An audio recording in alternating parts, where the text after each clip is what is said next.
अच्छा सुनो, सब्सक्राइब करते वक्त ना घंटी बजा देना, ताकि जब मैं ऑनलाइन आऊँ तो तुम्हारे फोन की भी घंटी बजे।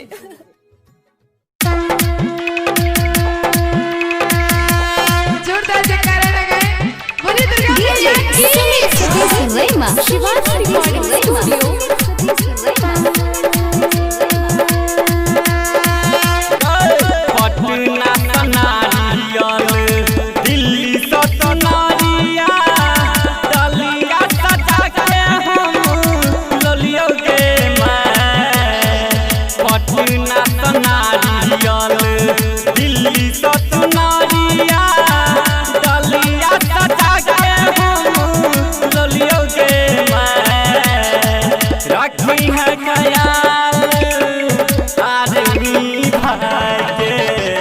जोड़ा जोड़ा नारियल चढ़ावी गे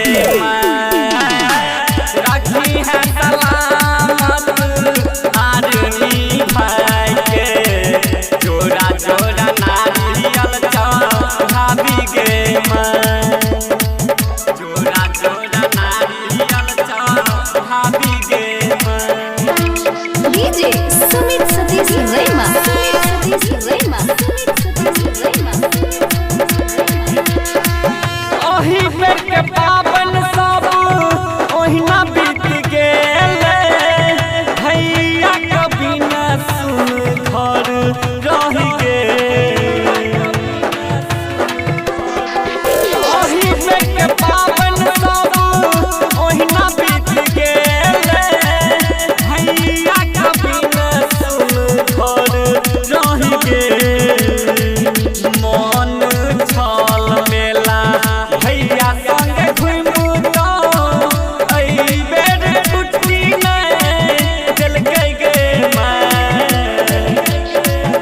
रखी है सलामत आदमी भाई के।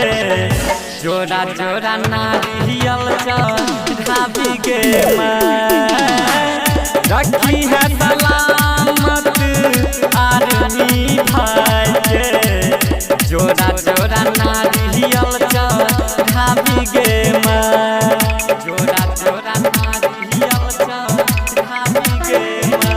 डीजे सुमित सतीश रैमा, सुमित सतीश रैमा, सुमित सतीश रैमा। मोन से पूजा करे यो हम रोज गे, 10 दिन भूखल प्यासल सहै छियो।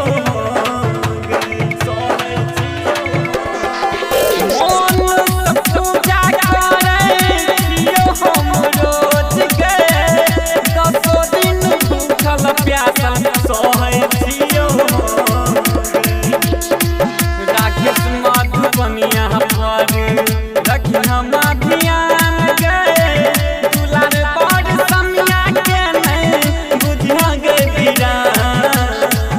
रखी है ख्याल आदमी भाई के। जोड़ा जोड़ा